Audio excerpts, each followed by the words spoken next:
She didn't cry, didn't hesitate, didn't soften the words. She just sat across from me at our kitchen table and said, "I'm getting married. To someone else." The clock on the microwave blinked 9:42 p.m., the same way it always did when it needed resetting, and I remember thinking how strange it was that such a small detail stayed normal.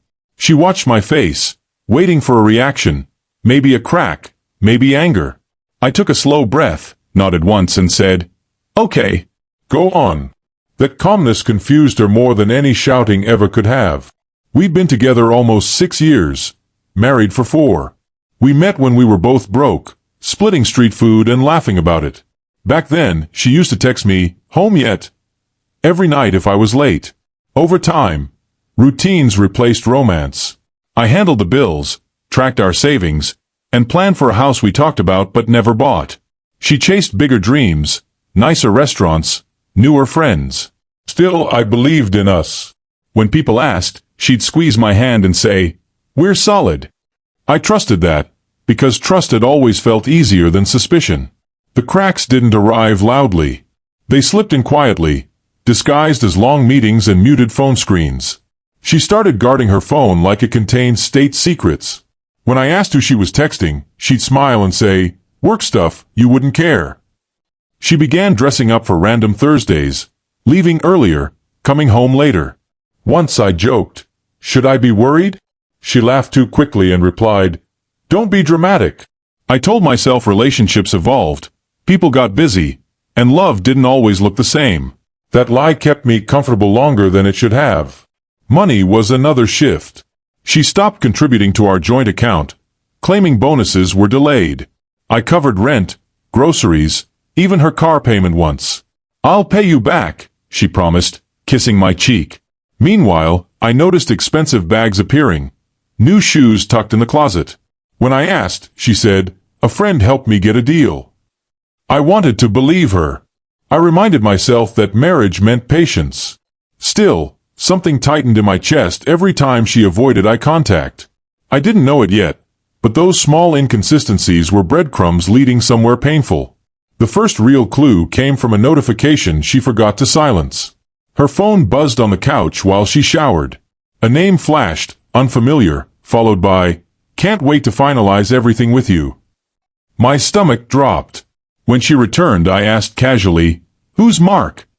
She froze for half a second too long. "Just a client," she said. Later that night, I checked our calendar and saw dates blocked off weeks in advance. When I asked, she snapped, "Why are you suddenly interrogating me?"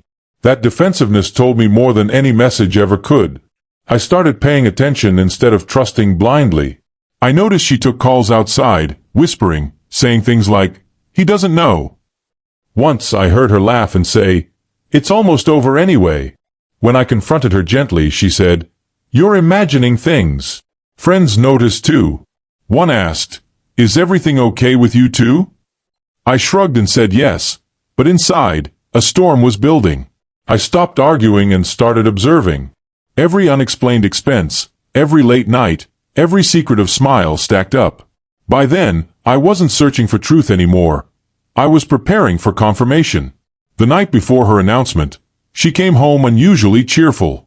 She cooked dinner, poured wine, and said, "We should talk tomorrow." Her tone was rehearsed, polished. I slept poorly, replaying every red flag I'd ignored. In the morning, she dressed carefully, like she was heading to an interview. When I asked, "What's this about?" she replied, "I just want to be honest." That word stung. Honesty had apparently waited years to show up. I made coffee, sat at the table, and decided then that no matter what she said, I wouldn't beg. When she finally spoke, it sounded like a speech.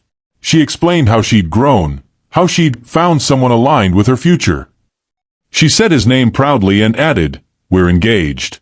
The wedding is in 3 months." She watched me closely, expecting devastation. Instead, I let her finish every sentence.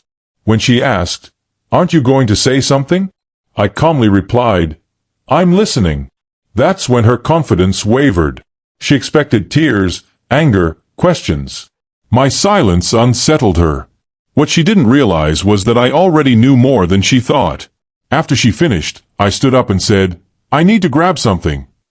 From my drawer, I pulled out printed bank statements and screenshots. I laid them on the table and said, "You've been funding this relationship with our money."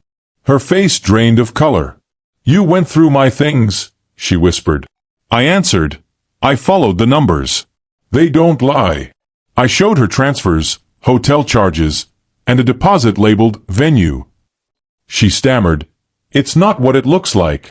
I met her eyes and said, "It looks exactly like what you planned behind my back." Then I told her the part she didn't expect. "I already spoke to a lawyer," I said evenly. "And I froze our joint account yesterday." She stood up, panicked. "You can't do that." I replied, "I can, and I did." I explained that her fiancé had been contacting me too, unknowingly, through a business inquiry months earlier. I knew his financial situation, his debts, his reliance on her income. When she asked, "Why are you so calm?" I said, "Because I stopped loving you the moment I understood who you became." She broke down then, crying, saying, "I never meant to hurt you." I told her, "Intent doesn't erase impact.